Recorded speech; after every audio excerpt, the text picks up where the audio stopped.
are excited that this is the beginning of an annual reoccurring recovery night once a quarter. So I'll let you take the floor. How about that? Ready? Well, all right. Bring it on. Sure. If you all could bear with me through this first part. Okay, Kristen. Okay.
Oh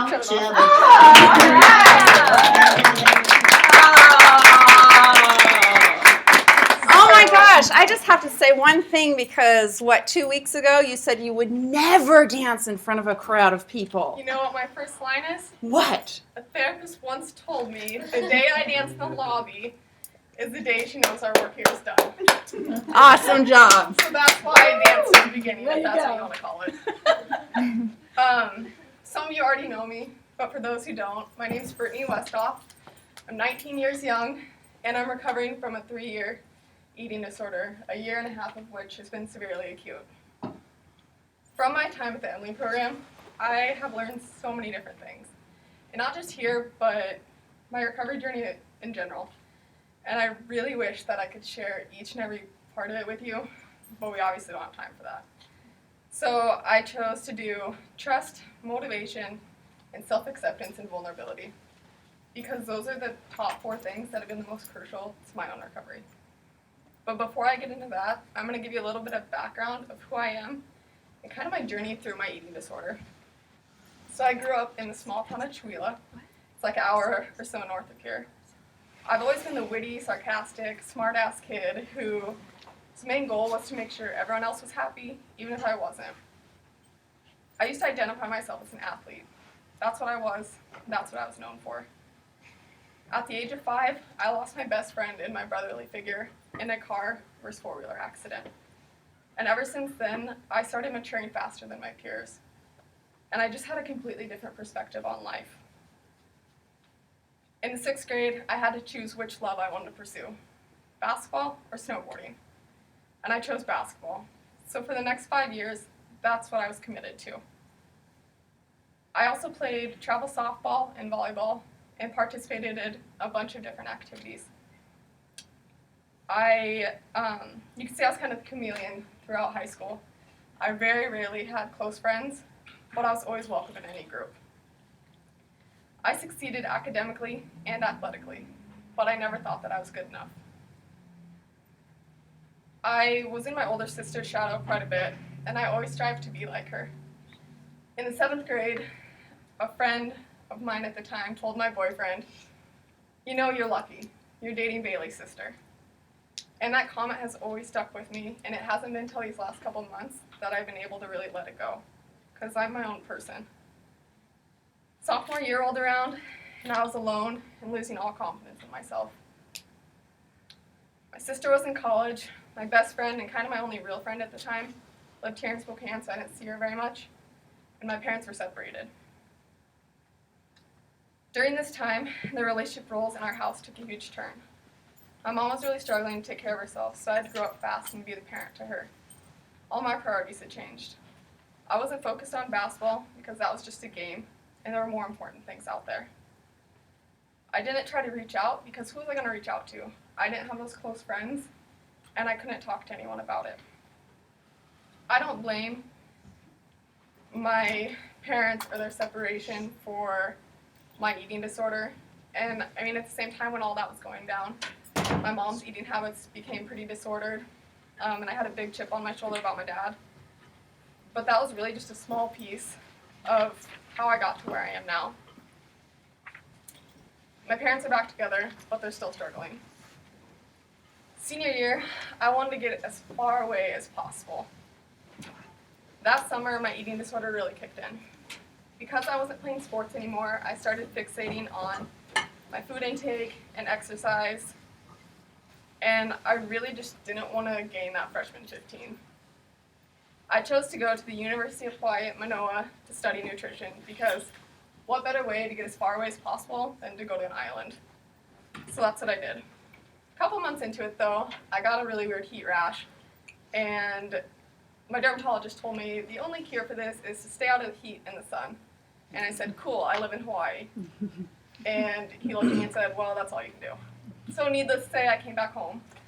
And I started working at World Market as a stalker in the mornings and O'Doherty's North as a busser and a dishwasher at night. While I was at World Market, I would listen to audiobooks or music to kind of help the time pass. And one book I started listening to was Unbearable Lightness, The Story of Loss and Gain by Portia de Rossi. And it was about this girl who had so many different struggles, but one of which was an eating disorder. And it wasn't really until this time, like 6 months into the more serious part of my eating disorder, that I realized I might have a problem. But I never vocalized it, because I kind of looked at it like an accomplishment. I thought if I could look a certain way and be a certain way, I was going to be accepted. That's not how it works, though. I made the decision that winter that I was going to go to Hamline University in Minnesota to play basketball, because after all, I was an athlete. So I left in January and fell headfirst into my eating disorder. All I could think about was what I was going to eat, what my next step was going to be. I was severely underweight, dizzy, out of breath, exhausted, isolated, and still not accepted. On April 7th, I was on the phone with my mom, and I told her I didn't feel very good. She asked me if I had eaten anything that day, and I told her probably not enough. She said, well, you better have something before you have a problem. And as I sat in my dorm room with my eyes welling up with tears, and I was all alone, I said I already did. I admitted I wasn't perfect. Previously that week, I'd been looking up treatment centers for eating disorders, and I came across the Emily program for when I had come home from school. When I kind of told her about it, she ended up flying me home for Easter break to meet with a local doctor just to kind of see what an eating disorder was, did I really have one, what did it entail. And I really didn't think that what I was doing to myself was hurting my health.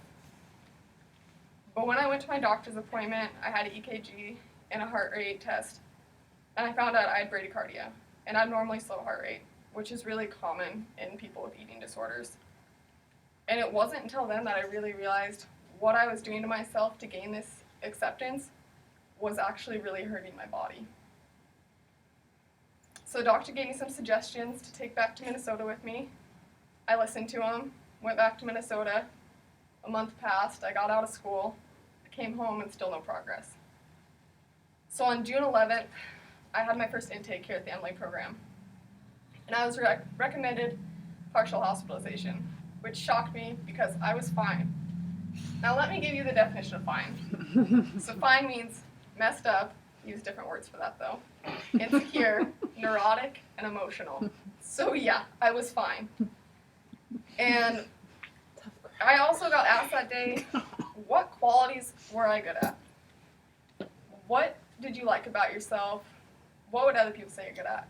And I looked at the lady that was doing my intake and I said, well, pretty organized. And that was the only thing that I could accomplish. At my first individual therapy appointment, my therapist asked me to rate my anxiety on a level of 1 to 10. And I sat there about like this, and I looked at her, and I said, I'm at about an 8. And I could not believe that I said that, because I had gotten so good at hiding my emotions and how I was feeling that she couldn't tell I was at an 8. No one would have been able to tell that I was that anxious. that just kind of shows how disconnected I was from myself. On June 30th, I started programming, and this was the same day that my cousin Heather passed away from cancer. I came home that night, and I told my mom that I was really struggling. She looked at me and said, well, you have the choice. Heather didn't. And that just kind of really hit me, like, maybe I do have a choice in this, but it also made me think she didn't understand. So 4 to 6 weeks in PHP is what I was told could be my possible timeline, but it differed for each client. So I had this plan. I was going to get through PHP, drop down to intensive outpatient, and leave for school on time. Not how it works. July 15th, I thought, one more week of programming. July 19th, I woke up having a really bad morning, and I went on a therapeutic run. Let me tell you, when you're in the beginning stages of eating disorder treatment, there is no such thing as a therapeutic run. And my therapist in case management told me that right away. She looked at me and said, you need to find a new hobby. So from that point on, I didn't go on any more therapeutic runs. I had to find different things. On July 21st, I got told by each one of my healthcare providers that school this fall was probably not the best option. So what now? I wasn't going to school. Why was I recovering? On July 24th, I thought I was only going to be at PHP for 2 more weeks. On the same day, I also had a meeting with my therapist and my mom. My mom didn't really understand how an eating disorder worked, and I think she was just kind of in denial about the whole thing. So I brought her in, hoping my therapist could explain to her why school wasn't a good option, why this is where I was, why I was in PHP. But unfortunately, she left feeling the same way she came in. And that's when I really realized I wasn't going to have the support at home that I needed to recover. My sister lives in Billings, my dad's out of town a lot and we don't really talk, and my mom was really focused on work. So the Emily program became my family. I had realized, this was the time that I'd realized for the first time that I was actually not truly motivated for recovery. I was motivated to skim through my first weeks of PHP, drop down to IOP, move on to school, and revert back to old habits. So I went in and saw the psych nurse here. I told her I didn't think I was worthy of recovery. What's the point? I was really not motivated. Staying with Ed would be so much easier. And I really was fine. Her response kickstarted my true recovery here. She looked at me and said, what's the alternative? And I didn't really know what to say. She said, you can't live your life and have an eating disorder. You recover or you die. And it was as simple as that. And I know that's a little harsh, but that's the honest truth. So I decided I'm going to start trying. My goal for my 3rd week of treatment was to find one positive quality I liked about myself. And I couldn't do it. Another therapist told me, you're witty, sarcastic, and humorous. And I was like, perfect, those are 3 qualities. 2 more than I wanted. So I took those on, and I shortly realized those were terrible ones to decide because I used all 3 of those as defense mechanisms so I wouldn't have to feel my emotions. So I've been working on that throughout recovery. On July 28th, I was in a little bit of a fender bender on my way to programming, and I was unable to attend that day. But Monday when I came back, a therapist here that I looked to as a motherly figure came right into the group room, gave me a hug, and said, I am so glad that you're okay. And this was the first time in so long that I could have that feeling like someone cared about me, and I was here for a purpose and I mattered. On Friday, August 8th, the physician I was seeing suggested that I needed a higher level of treatment. And I was so mad, because I didn't think I did. I was doing fine. So the rest of that day and that weekend, I used symptoms. I had so many urges. But when I came back on Monday, I thought that what I did that weekend just gave all my healthcare providers reason to say you do need a higher level of treatment. And I didn't want to go.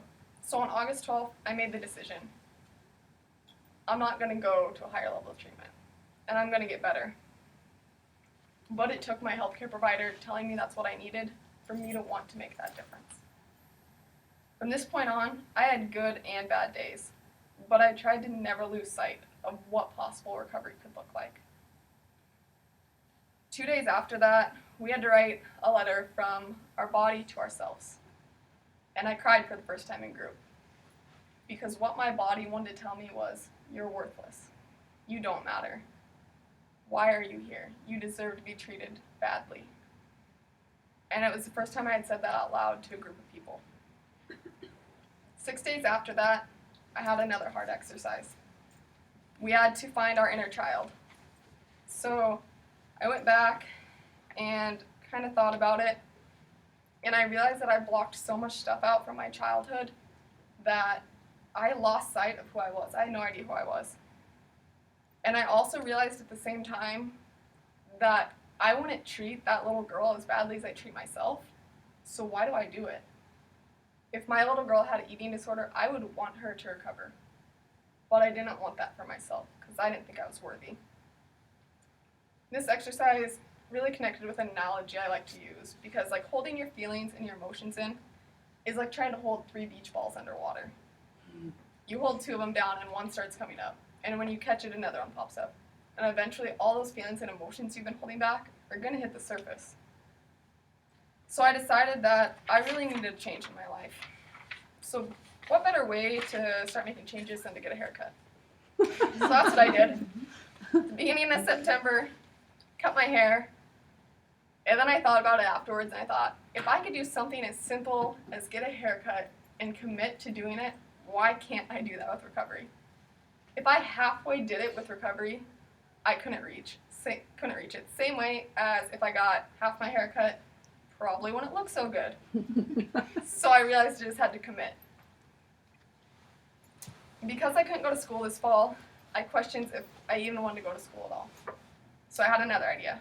I'm going to join the service. I love helping people.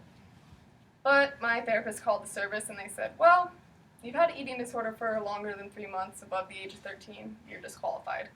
And I thought, cool. I don't know what I'm doing with my life now. So I just kept moving forward because I didn't know what else to do. The unknown is such a terrifying and extremely uncomfortable thing. But as long as I took it day by day, or even hour by hour, I thought I was going to be all right. I started doing lifespan integration on September 9th. And this opened up so much myself that I had been keeping inside. I didn't realize how disconnected my head and my body were until I had to go back and reconnect with all previous 19 years of myself. And it was at this time that I realized I have a choice of who I want to be. So those are my next goals. Who do you want to be? What characteristics did I see in other people that I wanted to have? So I started trying to find those things. And I started accepting myself more day by day. And I kind of liked who I was becoming. Program was going well, and so was life. I still struggled, but I had the cool tools that I needed to cope. In October, I moved out of my parents' house and into my own apartment here in Spokane. I also got 2 jobs. I started working at World Market again and at Anthony's as a hostess. I never lost sight of recovered life. I dropped down to intensive outpatient and decided on October 27th I was going to discharge. This was the same week on my goal sheet I wrote, food is just food. And literally in parentheses beside that I put, did I just write that? On November 6th, it was my final day, and I left a letter for my family here at the Emily program to read. And I've actually brought a copy. I'm going to read it to you guys. So it says, a message to my Emily program family. November 6, 2014. First of all, grab some Kleenex. This is about to get sappy. I honestly cannot thank you all enough for helping to save my life this year. You all have become a part of my family and taken a permanent place in my heart. You've taught me the true meaning of the word strong.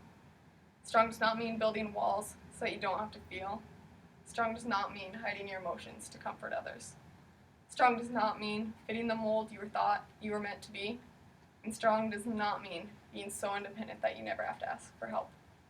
These were actually my attributes of fear. Scared to let people in, be vulnerable, stand out, and ask for help. Through recovery, I have let you all into my heart, told you my life story, made my mark on this place, or so I hope, and asked for help more than once. And I'm leaving here stronger than I ever have been. I had this image in my head that I needed to be a certain way to be accepted, a way I could never fully get to. But everyone here welcomed me with open arms just how I was. Except for Mama D. We all know you were a little stoic. It wasn't that next pound I had to lose or the next mile I had to run that was going to make me feel worthwhile. No, it was vulnerability and trust. My appearance does not define who I am, nor will it make me a better person. I've learned that my honesty and openness has allowed for me to grow a deeper connection with you all.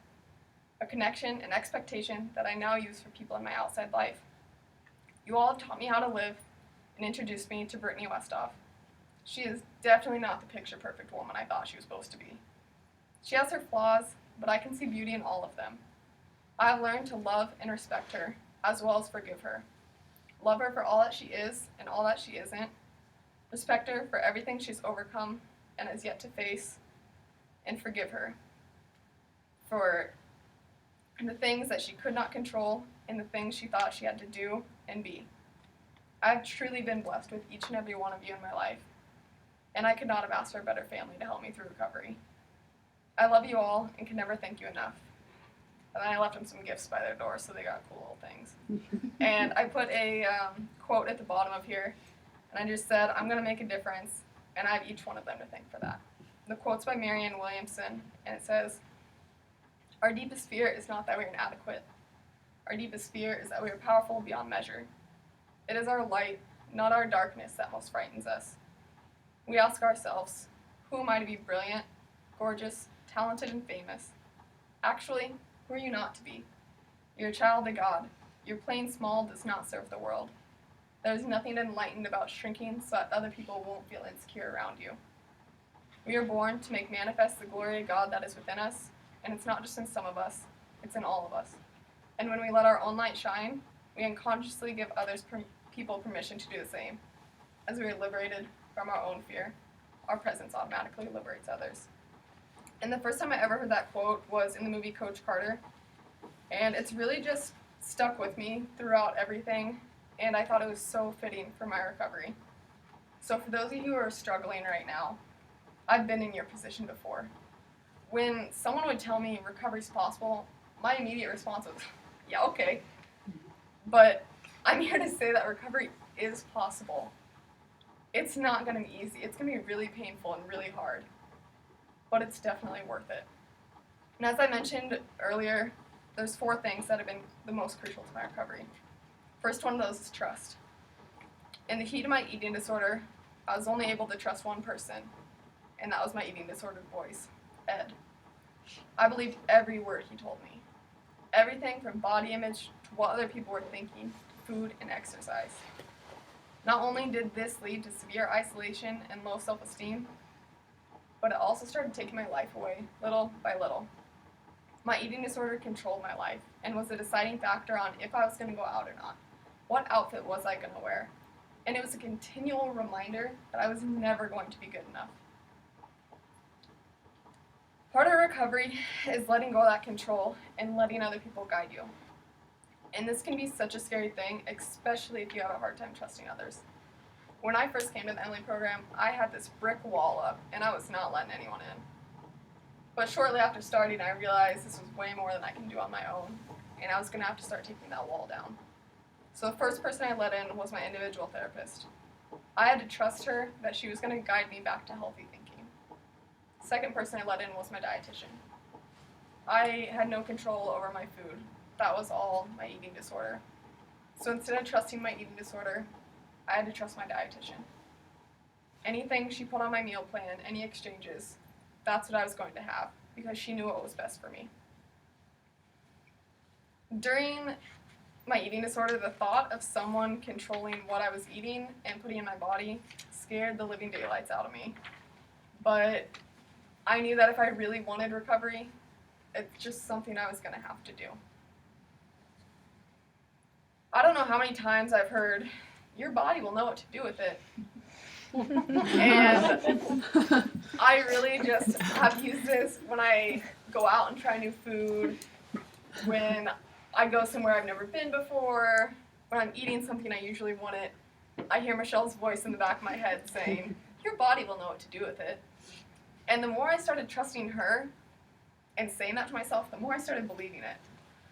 So that's something I've used since I've been out of recovery, and it's a constant reminder in the back of my head, like, you're all right. But my trust hasn't just changed around food. It's changed my relationships too. I've been able to make a deeper and more meaningful connection with people simply by just trusting them and allowing myself to open up. Second thing I was going to talk to you all about is motivation. Is there anything that you think we could change in programming or something you liked about it? This was a question asked in my final case management. And I looked at the therapist and I said, I think you all do an amazing job and you're very good at what you do. You give us the tools and skills that we need to recover.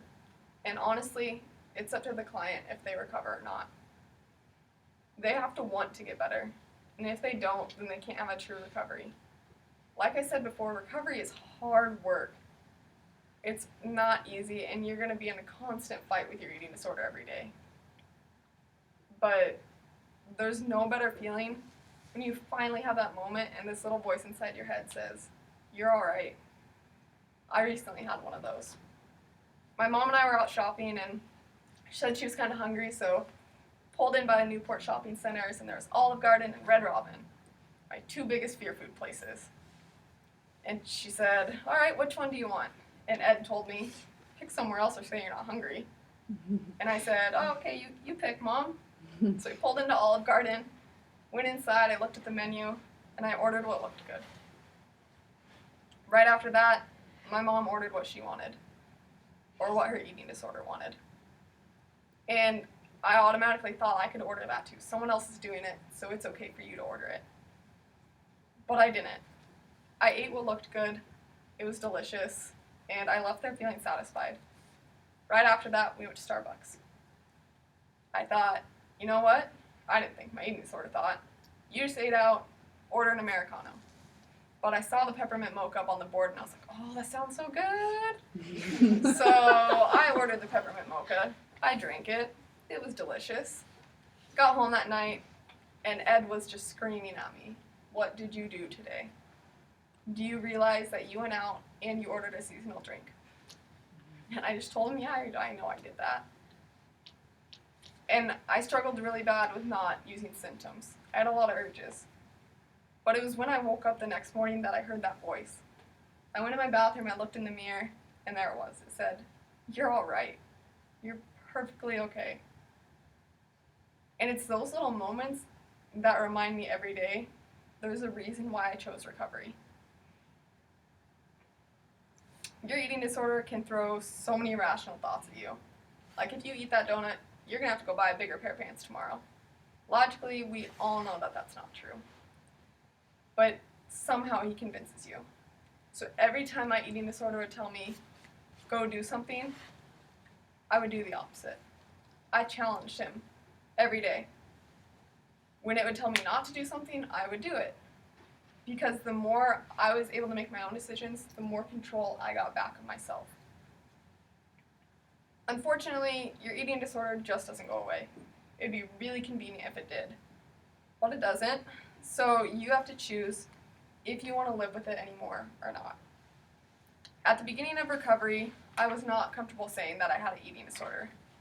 And this isn't surprising because Ed loves secrecy. But the more I was able to talk about it and open up and say, yeah, I have an eating disorder, but I'm recovering, the less of an impact he had on me. So Halloween of this year, this was my costume. It's a nice little box. And under here, this isn't my part, but under here it says, to Ed, from Brittany, I chose recovery. And so I wore this all day during programming. And a therapist came in and said, all right, everyone, we're wearing our costumes, we're going to the grocery store. Yep. I was wearing a billboard outside that said I had an eating disorder. So I walked to the grocery store. People looked. They saw me. I didn't really care. But it was on our way back that we were at a stoplight, and a lady was standing beside me, and she looks at me and goes, who's Ed? And immediately my eating disorder goes, make an excuse, quick, hurry. And I looked right back at her and I said, I have an eating disorder. Wow. And I'm recovering, and that's my gift to Ed. And she looked at me and said, "Good for you." And that was that. And I felt so proud at that moment because he wasn't controlling my life anymore. And I was able to make my own decisions. And like I mentioned earlier, at the beginning I was not motivated for recovery. And it took my healthcare provider telling me I needed to go to residential that I decided I was going to get better. Recovery seemed like such an inconceivable thing, and I had no idea if it was even possible to reach. But I had to try. Recovery is whatever you want it to be. Whether you're truly recovered or not, that's your choice. And there's really no better time to start making decisions than right now. So the last thing I want to talk about is self-acceptance and vulnerability. And these were definitely the two things I struggled with the most throughout my recovery. A therapist told us in group one time how she hated her thighs, and she would criticize them every time she looked at them. So eventually she started saying, "Those are my thighs." And I loved this, so I adapted it, and every time I walked by a mirror or a window and saw my reflection, I'd look at myself and say, "That's my body. There I am. What's up?" And that was it.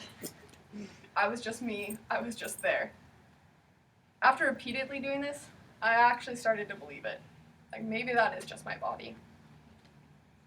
Exposure therapy has been one of the most helpful things in my recovery. Doing things over and over until I'm comfortable with it.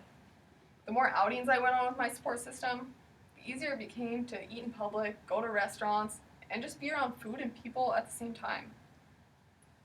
Not only did exposure to food aid in my recovery, but exposure to other things as well. My individual therapist really got a kick out of wanting to help me with this.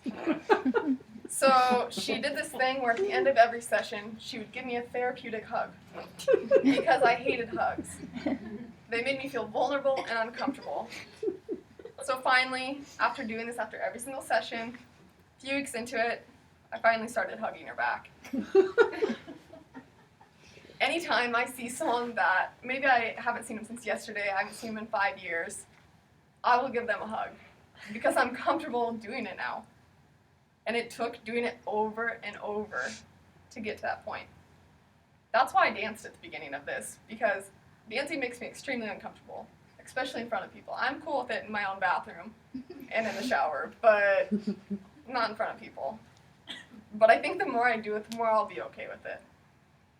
I'm also really bad at art. So in one of my sessions, my therapist said, "All right, Brittany, draw a farm." I said, "Why?"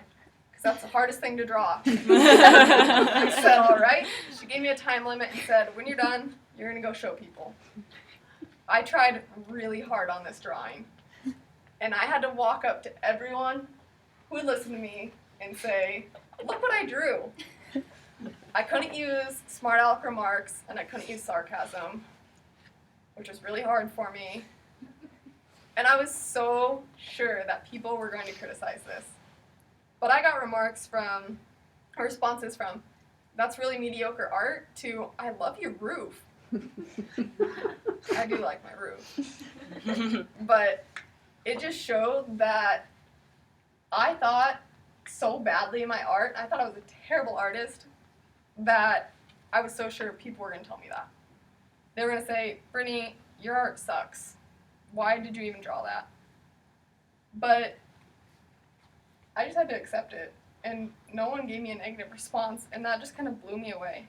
You got a lot of compliments on the pigs, too. Yeah, and people really like my pigs. Yeah, those were real good. $20 starting bid.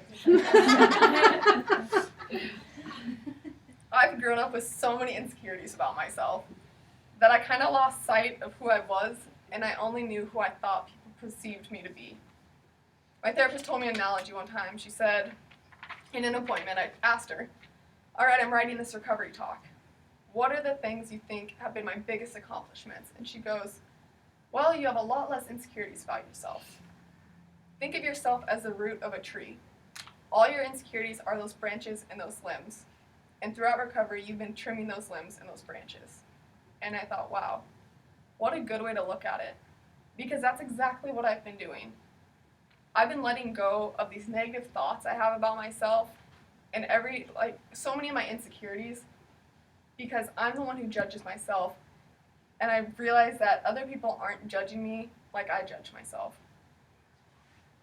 Self-acceptance and loving who I truly am has been a struggle throughout recovery, because to let people accept you, you have to be vulnerable and be yourself. I believe that you have to accept yourself first before you can really be okay with being in other people's lives.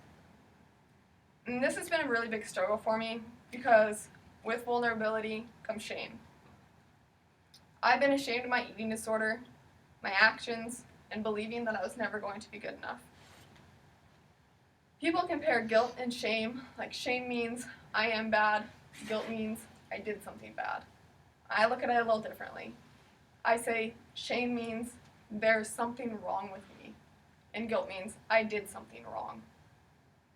I wanted to be accepted wherever I went, but this was never going to be possible because I could never reach that image I thought I had to be accepted.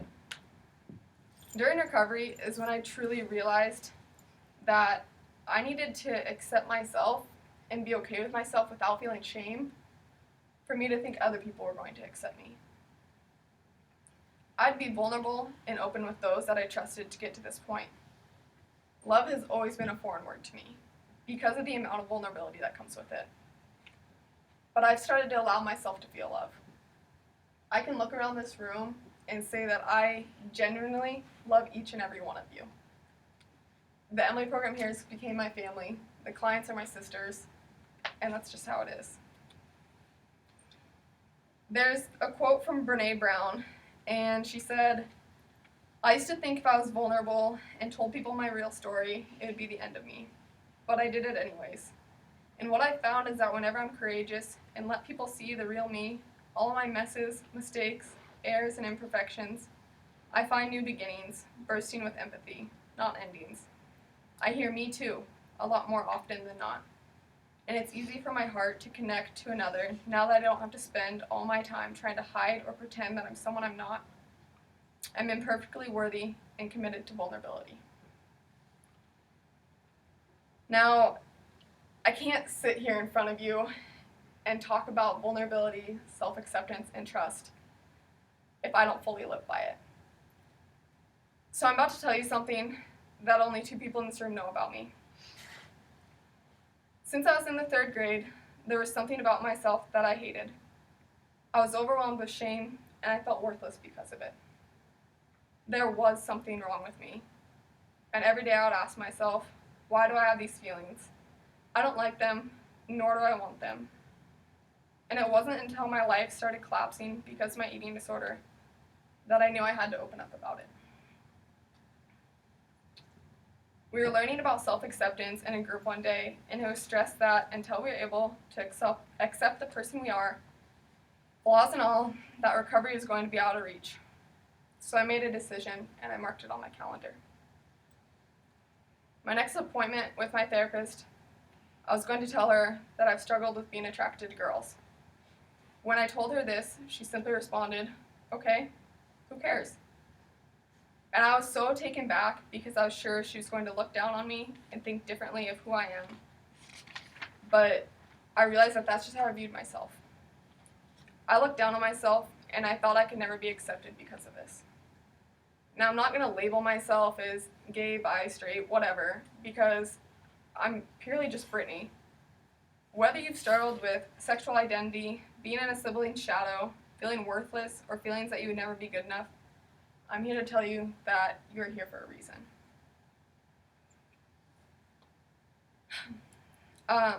You cannot please everyone, but if you're happy and content with who you are, then that's all that really matters.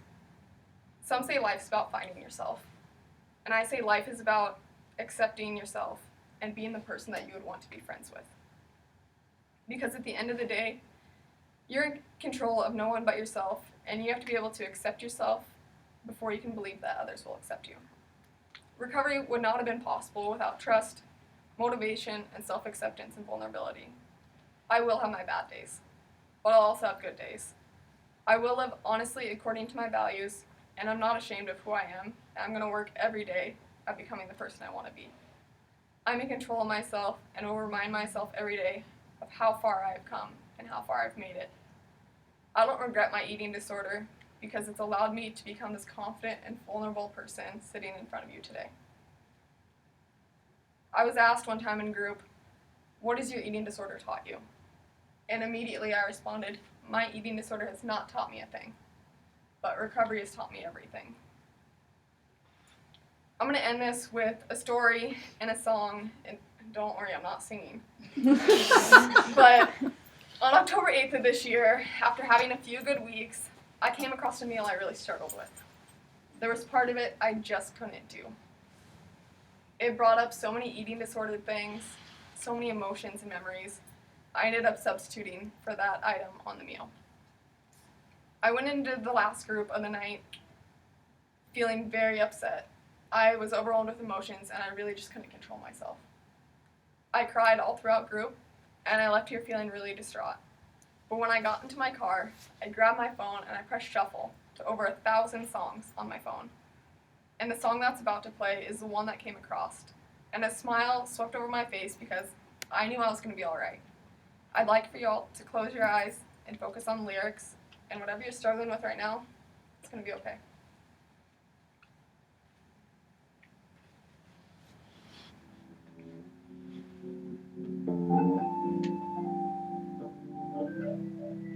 When you're down and you're out and you don't think you have a friend, when you're lost in the doubt and you can't see what's around the bend, just hold on, don't turn around, keep on walking, don't lose heart, 'cause I am here,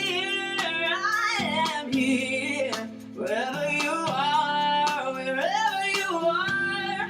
When the rain is falling, there's no silver lining, and you just can't seem to find the light. When you need a reason to help you keep believing, let my love be your blue sky, your blue sky, your blue sky. Your blue sky. Don't you know that I know life can be so hard it makes you wanna give up. But don't you know over the horizon the sunny day you're looking for is waiting right here in my love.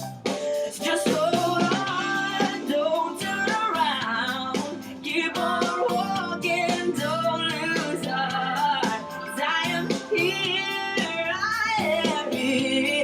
Wherever you are, wherever you are. When the rain is falling, there's no silver lining, and you just can't seem to find the light. When you need a reason to help you keep believing, let my love be your blue sky, your blue sky. Your blue sky, your blue sky. Come on, don't you be afraid. Whatever comes tomorrow, my love is here to stay. Come on, don't you be afraid. Whatever comes tomorrow, my love is here to stay. Come on, don't you be afraid.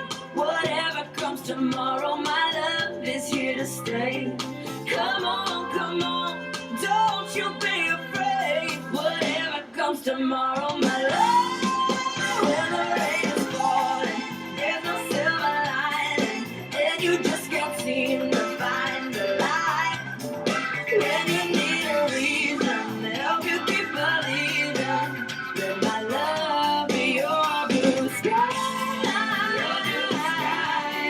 your blue sky, your blue sky, your blue sky. Come on, don't you be afraid. Whatever comes tomorrow, my love is here to stay. Come on, tomorrow, my love is here to stay. So if anyone has any questions or comments that they would like to make, I'm going to open up the floor and let you take this opportunity.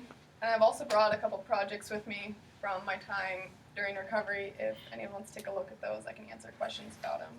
And I truly wanted to thank you all for coming tonight and giving me this opportunity to speak in front of you.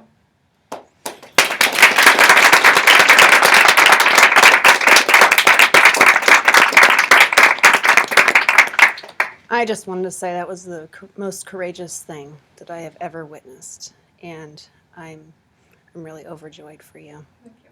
And I think I don't even know if everybody knows how difficult that must have been. So I'm really happy for you.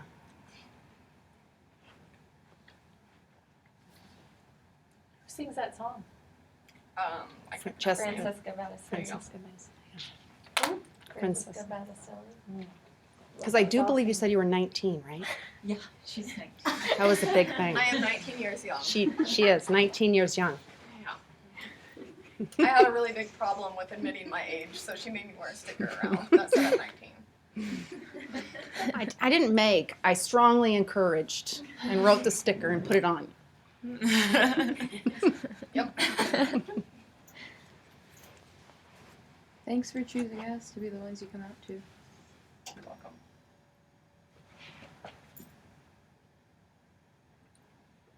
Yeah, I would like to thank you personally because I think that I could really point to you where I started turning and being motivated in my recovery. Several points along the path, and it was your bright, shiny smile that really helped me in your words. And even though you are only 19, you're really so wise and just giving of that, and just always so constant. And you just made a big difference in my life in a short time. Thank you. You've made a difference in mine. I say you owe me about $50 in overage charges on texting. I'll get to that. Well, I feel like we have such a special bond because it was you and me for a long time, and I'd be like, who is this girl over here? She gives me so much inspiration, and she's so smart. She knows a lot. You dug in and you did the work. I watched you do it, and you motivated me so many times to push myself, and you still do. Thanks, Deb. So I appreciate all the things you send me. I'm just Love you too.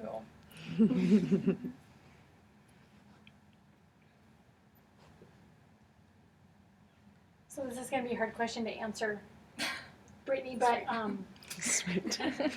no, but just when you're in program, we teach you coping skills, we give you coping skills, and I was telling a client the other day, like, that list doesn't really change, and as you go through struggles, it's like, get your list out. I don't have any new fantastic magic coping skills to give you. It's the same list.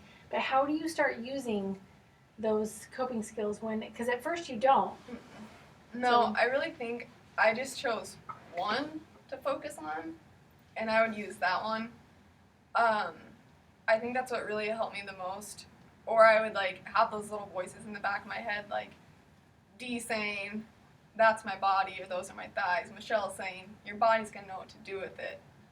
Monique saying, "Just sit with that." And little things like that, just hearing those little voices in the back of my head.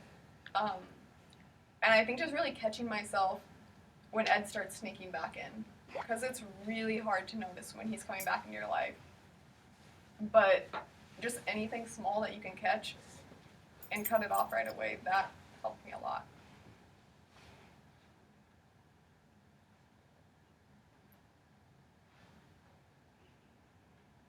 I feel like I should say something since I didn't get a shout out. Oh, shout out to Meghan Haskins for being the first person to talk to me here.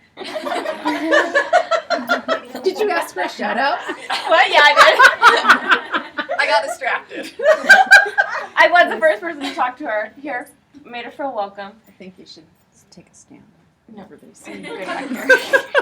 No, but I just want to say that you have taught me so much too. Even though you're 19, age is relative here, and I just feel like we connected right away. And now watching you like leave the Emily program, it's just so neat to see, and it's just a reminder that recovery is possible. And I was here the day you came, and you were a brick wall surrounded by bricks. Yeah. So it's just really neat to see the transformation, and it was really neat to have you in group. I feel like we were always on the same page when the group was on a different page most days. Sometimes we're the only ones to understand each other's sarcasm, and the rest of the group would sit there and go, just laugh. Yeah. You kept it lively. Just say that. I tried.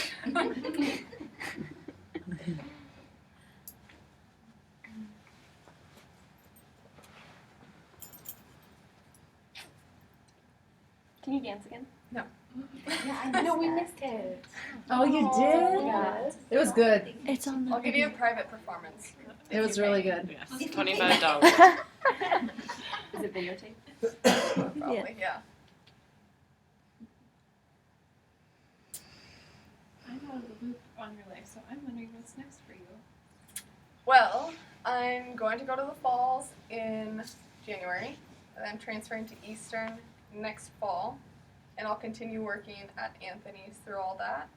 And I'm going to go for, I think, Kristen's job, Nice. because I'm pretty sure I can knock her out of here. I don't doubt it. So yeah, I think I'm going to go for nursing. Yeah. How is it having a job working with food? Well, both my jobs, at World Market I stock gourmet, and at Anthony's I work with food as well. And I think when I took the jobs, I was in such a place that I was okay being around food. I actually, at Anthony's, my second night, they gave me a training meal. And so it included 6 appetizers, 3 salads, and an entree. All placed in front of me. And they said, eat. And I said, okay. So I looked at it, and there was another girl eating there with me too, and I really just had to judge, like, what she was doing, because I was like, I have no idea what I'm doing right now. So I just kind of went off of her and just kind of based it off that. But I'm okay with being around food now. It's not a number to me anymore. It's just food. Because in my head it could have worked either ways, where it could have desensitized you, because Yeah. you're around it so much, Mhm. or it could have been too much altogether. Yeah, and I think with like my schedule right now, I work 4 a.m. to 9 a.m. and then 11 to 1:30, and then my night varies, so either 3 or 4 to closing. And so between each of my breaks, I don't know when I'm going to get off, so I have to like eat lunch and dinner together, and that I think was the most challenging thing, because I wasn't following my meal plan. I was just eating, not knowing when the next time I was going to be able to eat was. So that was definitely challenging. Not following your meal plan? Intuitive eating? What is that? Yeah. So Brittany, you did a great job. I'm so proud of you. There was one thing that you told me, that you said that when you look at a label, you don't call it calories, but you call it. All right, so here's a little story. It starts off bad and it turns out good. I looked up a food one time to see what the calories were in it, and instead of saying calories beside it, though, it said energy. And I had this huge transformation in my head, and that happened probably about a month ago. And so now every time I can't stop myself from flipping over packages, but when I do flip it over now, I see energy instead of calories. So energy, bigger the number, dang, longer I'm gonna go. So it works out good for me. That's so positive. Yeah.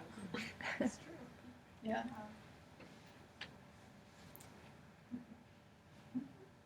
What's some of the tools that you've learned that you think can be helpful taking with you now that you're in recovery, you know, for down the road? I think the biggest tools for me personally is to make sure I'm surrounded with people who support me, and knowing when I need to reach out, because I think that's a really hard thing, and it has been for me, is asking for help, because I've really struggled with that. But every time I do ask for help, it makes me accountable. And I think, just like I said before, catching myself, a few weeks ago I caught myself doing some old eating disordered habits, and immediately I got those foods out of my house, and I haven't had them back in there since. Yeah, and I think just trusting that really my body's gonna know what to do, and checking in with other clients I've had with me here, seeing how they're doing, and yeah, just never losing sight of recovered life, because I think even like now, I wouldn't say I'm recovered, but I would say I know what it's like. And so the moment I kind of notice myself start slipping, I'm going to picture that recovered life back in my head and get back to where I want to be. Is there a relationship to how you deal with your feelings now? I am open about my feelings now. I do talk about them. And I mean, but thinking about being in recovery and yeah. being aware and everything, how do you feel like you deal with your feelings now? With food? Or just in general? In general. I think with my feelings now, I'm just really open about it. If I'm upset, I'm going to say I'm upset. I'm not going to say I'm fine or I'm okay. Because I'm not. And I think just little lies like that, little white lies like I'm okay, that allows Ed to start sneaking back into your life. Because the moment you say I'm okay and you're not is the same moment you're going to say, oh, half a cup of oatmeal, that's the same as a cup. Mm-hmm. And it just keeps going down from that. So I think that's what I've really caught on to is the more honest I can be with my feelings, the more honest I can be with food, the more honest of a life I can have.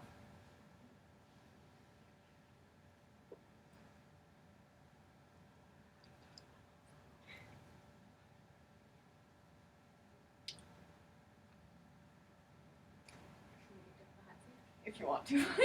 Please. Please. Come on, King Krista. Make it stop. Make it stop. Good job. Thank you.